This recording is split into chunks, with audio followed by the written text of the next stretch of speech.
This is the Aftermarket Radio Network.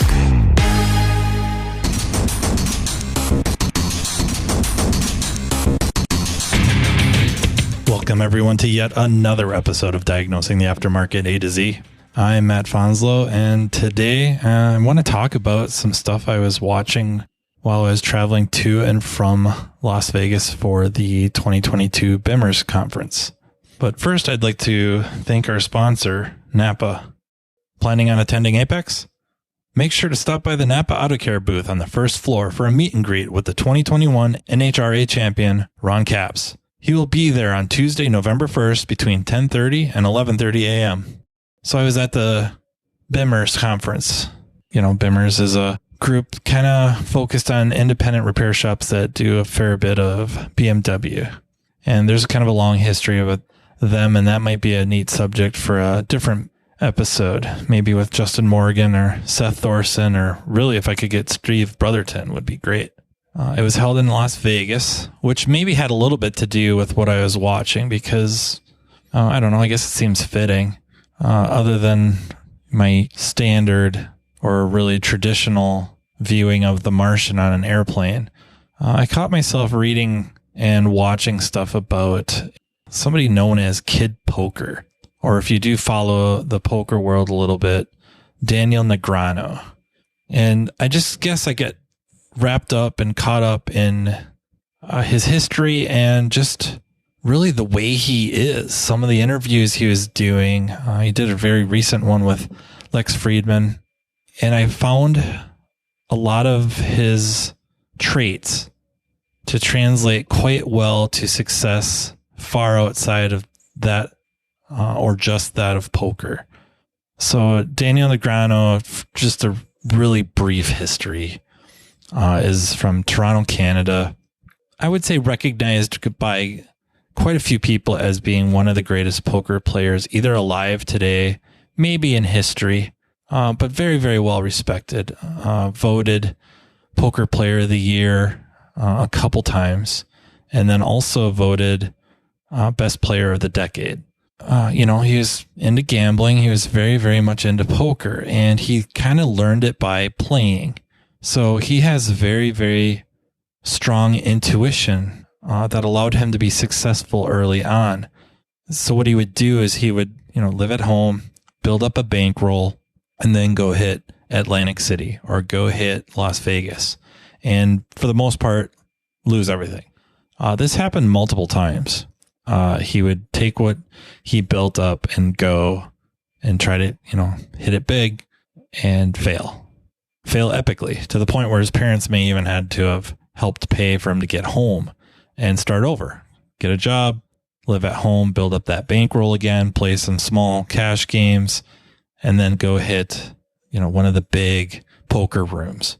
And this type of experience and work ethic did allow him to start getting better and better. And I think that's an easy translation for us. It's not easy to find an environment that lets you fail. And I guess we prefer not to fail epically in what we do. But, it's sometimes the best lessons are learned from our failures. It's pretty rare we learn a whole lot from our successes. I would argue, though, it is usually better to learn from others' failures. So that's a good reason to keep reading up on Diagnostic Network, old IATN archives, a lot of the Facebook groups or pages. And then, of course, share your failures and what you learned as well, kind of pay it forward, if you will. So I felt this lent itself very well. Get knocked down, get back up, take what you learned, get better, get better, get better. And then he starts winning. And he starts getting into some tournaments, and he starts getting into the money of these tournaments, where he's making the money back from the buy-in and working his way up to really his ultimate, and I don't want to say like ultimate goal, meaning like the peak goal, but I think what he really just wanted to be able to do was make a living playing poker. He was accomplishing that. And now, of course, we're talking about him because he didn't just stay at the ability to make a living playing poker. He started to excel. He started to break away from the regular pack, if you will, and start really joining the elite. And we could argue why that is. Is it all pure hard work? Hard work is of course a factor. It's of course a factor, but the only factor, because I think we all know a lot of people that work very hard and they don't achieve an elite status. And that's not to diminish anyone that doesn't reach an elite status, quite the opposite. But to become successful, to be able to make a living at what you're doing and continue to improve. From there, he's winning these tournaments. He's getting a name.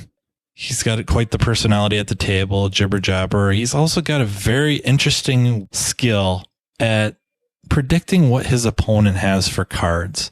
I don't know if you get bored sometime, go on your favorite kind of streaming app like a YouTube or whatnot, look him up, and it's pretty insane what he can do. The biggest thing I take away, his continuous evolution, meaning not only did he just keep learning from his mistakes, get knocked down, get up again, get beat, lose a lot of money, lose all his money, pick himself up and rebuild. Yeah, that's important. That's just an important life skill.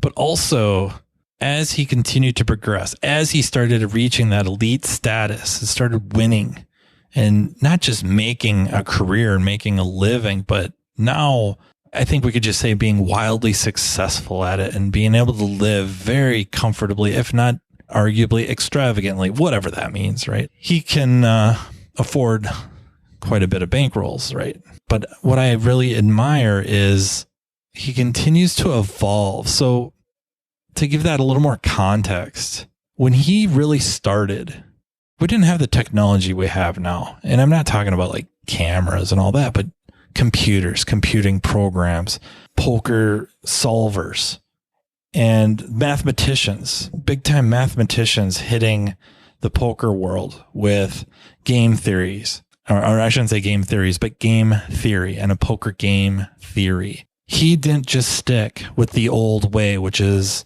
get dealt your cards, try to figure out and guess what your other opponents had. Could you beat them? Could you bluff them out of it?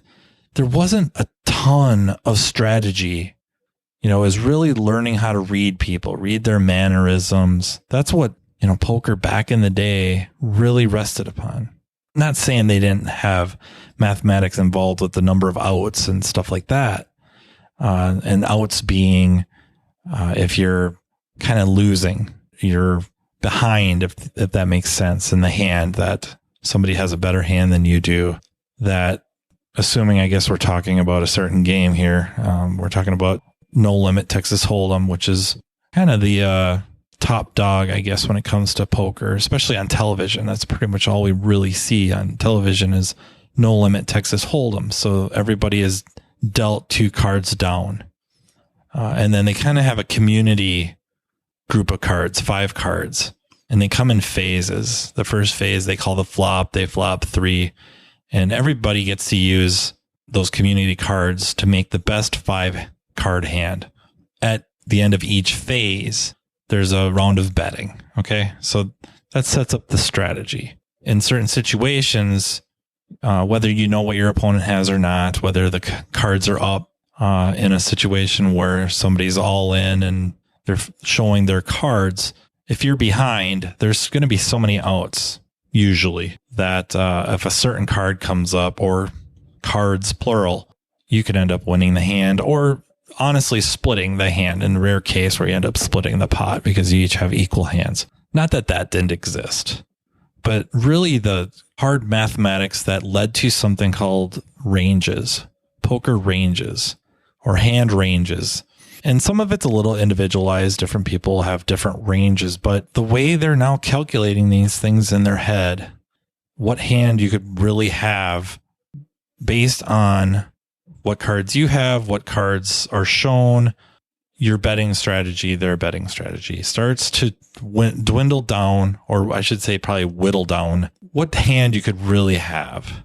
Why that's important, I guess, why I'm bringing that up is Daniel starts out one way, almost 100% one way.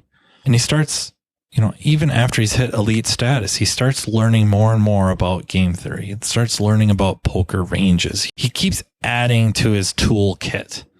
I suppose it wouldn't be so different than a basketball player who's really, really good at defense every year, coming back and being better at something on offense. They're improving their shooting, improving their ball handling skills, improving their 3-point shooting, improving their passing, or, whatever it may be. So every year coming back better and better, every season coming back better and better, a different skill, a different threat. And that's what we see from Daniel, is he keeps expanding this skill set. And I just feel that's really, really, really important, because sometimes you can kind of get stuck in your bubble. You used to say it was always the older techs, and now maybe it's because I'm going to get labeled an older tech. But even younger techs, depending on their situation, depending on their work environment, it's very easy to get caught in your bubble. Meaning if you're like an undercar tech and you can just bang out the work, it would be very, very easy to just get stuck in that. That's all you do. That's all you need to do. You don't need to go to training. You don't need to invest in much more, maybe some new power, air tools or cordless tools maybe. But man, you don't have to go outside of your lane to keep killing it. And I suppose there's some logic to it, but man, I don't know.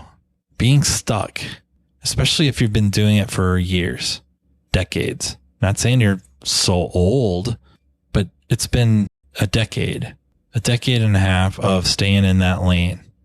And now maybe you can't turn that work like you used to. Maybe it's not even an age thing. Maybe it's an injury thing. Who knows? Who cares? Kind of painted yourself in a corner. So I think it's reasonable to always be trying to expand, learning more lanes and improving those skill sets, being able to change lanes, as you get older, as maybe an injury is set in. That's something very prevalent to our profession, is back injuries, neck injuries, shoulder injuries, hand injuries. So can you evolve? And can the shop, I think shop's got to take a little bit of responsibility in this, as well as creating a situation where you can evolve. Is there space?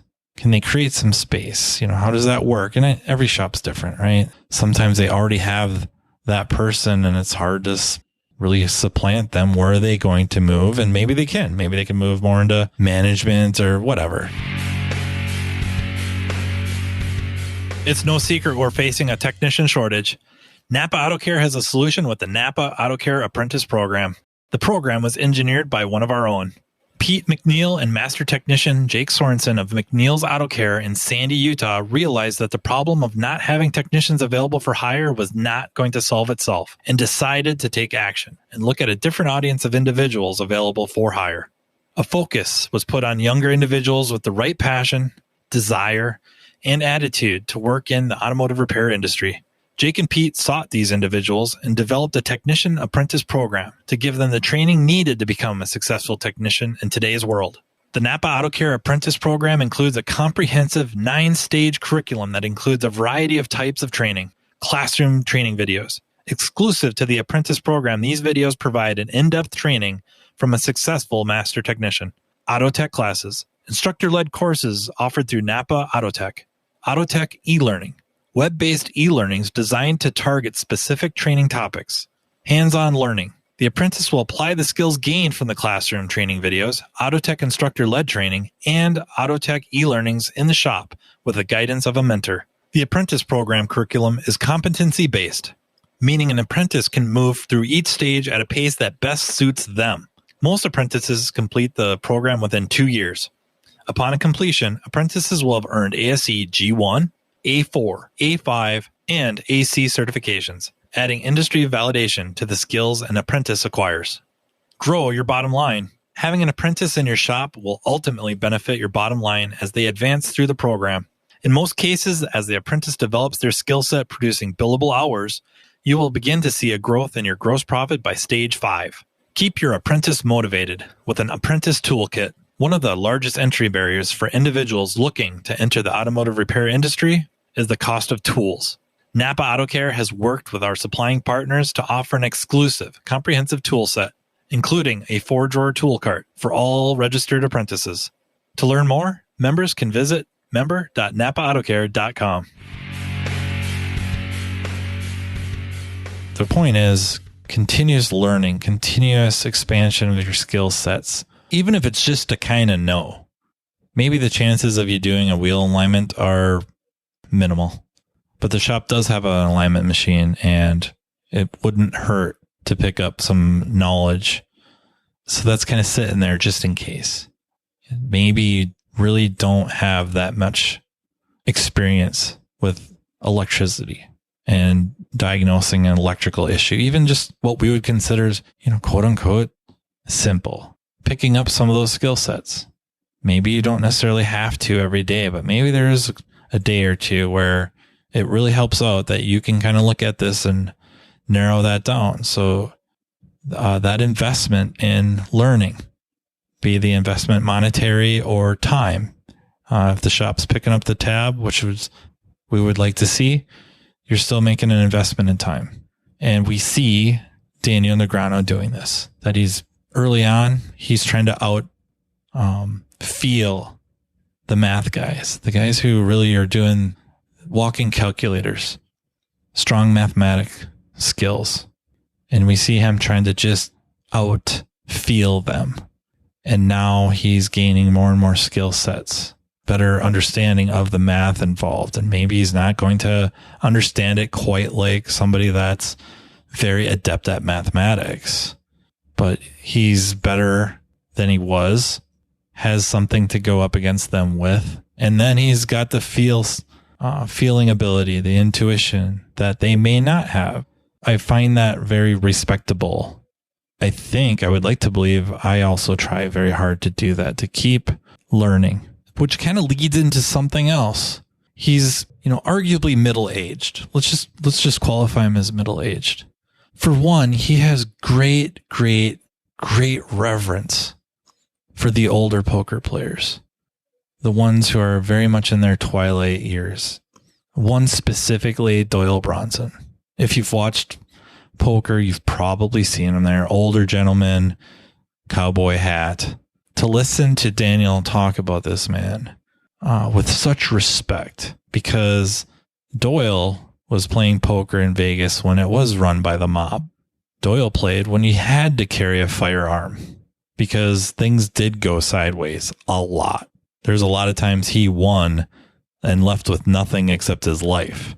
And that's the world he played in. And so Daniel really looks up to that. Plus the guy, meaning Doyle, is well into his 80s and still hitting final tables. So he himself is also either kept up or that skill set he possesses is timeless. It's kind of important to, at the very basic minimum, respect those that have kind of laid some of the groundwork for where you are now, whether directly or indirectly. Maybe even a little bit of reverence, but especially respect, especially giving credit where credit's due. And I think we all have lists of people.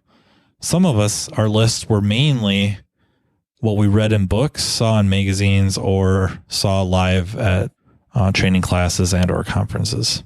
That's how we met these people. And I think a lot of us still do. And now over the last, 20 years, maybe, roughly? More than that. 30 years? Let's go 30. 30 is a little optimistic. 20, 25 years. There's a lot more video. And that's how we're finding a lot of mentors that way, or people to look up to, follow, learn from. Lots of options there, a lot of very good options there. To roll with that even, I think that just really moves into, back to Daniel being kind of middle-aged. He embraces the young people coming in, their new ideas, their new approaches. I find that as important as revering or respecting your elders or forefathers, whatever we would like to qualify them as. So many times we see the older guard shunning the new, whatever the reason may be. And I suppose I just got a rough time with fear, except maybe at a shop level or very localized level. But on a more national level, generally, older generations kind of look down on the younger generations. Sometimes for very good reason. Other times, not so much. We're seeing a lot of younger techs, a lot of younger internet personalities, if you kind of understand where I'm going with this, and that we're seeing them popping up on YouTube's, Facebook, social medias. And so Daniel is embracing the younger generations and learning from them.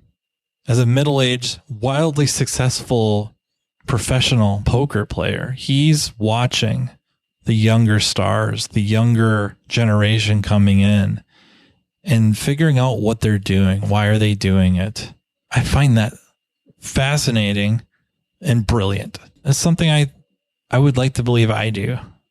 Not saying like I'm watching these young kids and maybe that's exactly what it is. I don't know. Technically, I don't know. But it's really just people that are younger than me, or not even like age-wise younger, maybe just new personalities we haven't seen before. But really, I would say younger generation.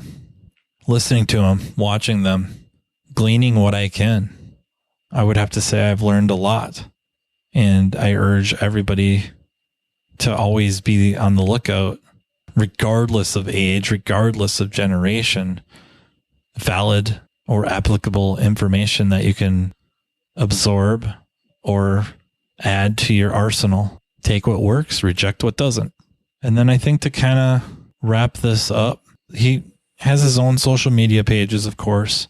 He's involved in some streaming as well as podcast stuff and honesty. He's very, very honest about what he's doing, why he's doing it, how he felt. And I'm not saying people have to broadcast this honesty, but you should at least be really honest with yourself. And honestly, it really doesn't hurt to be honest to your peers and colleagues. I mean, that humility and to a degree modesty, but I would say humility goes a long, long, long way towards garnering respect and keeping your mind open, right? If you have some humility, you really automatically have an open mind to gain knowledge, be it from criticisms or just you're willing to read through and see how someone arrived at conclusion, and the ability then to ask questions and be open to the answers. I think that's wildly important. Have open minds. In poker world, I would say a very prominent, if not famous, one-on-one, head-to-head event or contest between Daniel Negreanu, kind of the old guard, versus another poker player who made most of his money playing online poker named Doug Polk. And they played a few hours face-to-face during COVID, of course, but face-to-face. And Daniel did pretty good. I think he beat him face-to-face. But then they went online and played some absurd number of hands. I mean, we're talking like 10,000 hands. It was absurd. And Daniel got, I think, safe to say, destroyed.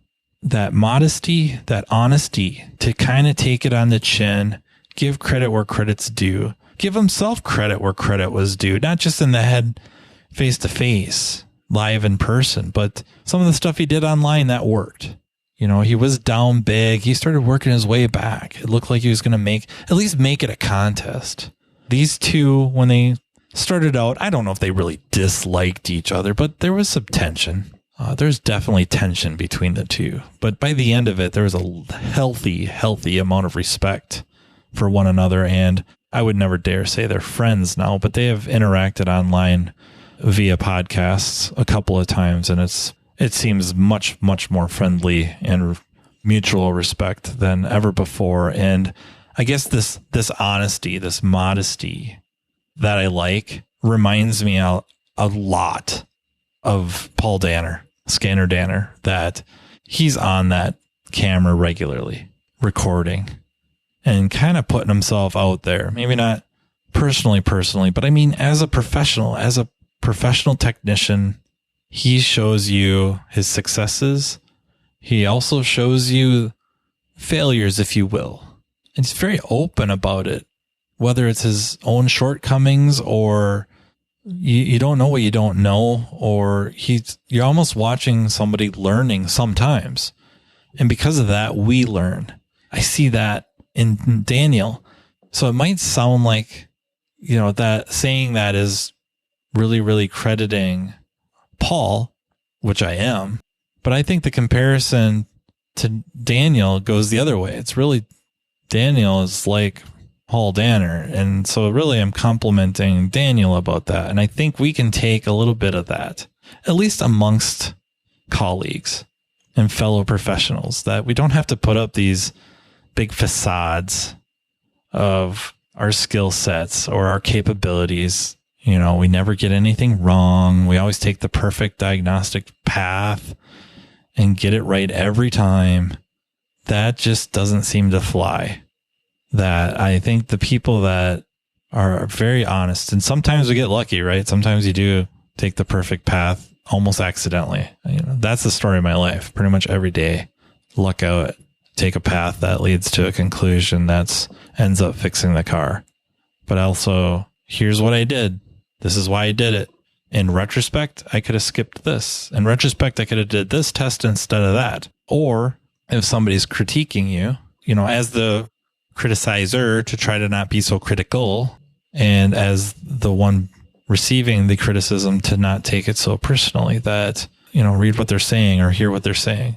I wonder if you would have skipped this step. I wonder if you would have did this instead of that. Would you have had to do that? And sometimes you can agree that you do a test that you were going to have to do based on what you knew at that point. So we're back at that honesty thing. But I want to thank you so much for listening. It turns out there are so many lessons out there from those within our profession as well as outside of our profession. We just have to be looking for it. This one, I think, stands up and translates extremely well, that we can look at somebody like a Daniel Negreanu, who would never, ever put himself or label himself as the best, certainly of all time, that he would leave that up to his colleagues to say. But somebody that's had great success in something that requires critical thinking, endurance, especially mentally and really physically. I mean, if you're sitting at a table for hours and hours and hours, it's not just mental, it's physical too. That we can take a lot away from these other professions, these other professionals, these other success stories. So hopefully after listening to this, maybe this piques a little bit of an interest and you go check out some No Limit Texas Hold'em poker and watch Daniel Negreanu and what he does, and just consider what it took to get where he's at. And maybe we can take some of that and apply it to ourselves. So I'd just like to thank you all for listening again. Thank NAPA for sponsoring. And if you have any ideas or thoughts about episodes, please don't hesitate to reach out to me. I'm very easy to get a hold of via social media. You can also email me at mattfonslowpodcast@gmail.com. And until next time, take care. You've been listening to Matt Fonslow, diagnosing the aftermarket A to Z on the Aftermarket Radio Network. Follow Matt on your favorite listening app. He's very interested in what you have to say. Let him know what you'd like him to cover and come on the show. Matt is all for advancing the aftermarket. Find Matt Fonslow on social media and connect, or on aftermarketradionetwork.com.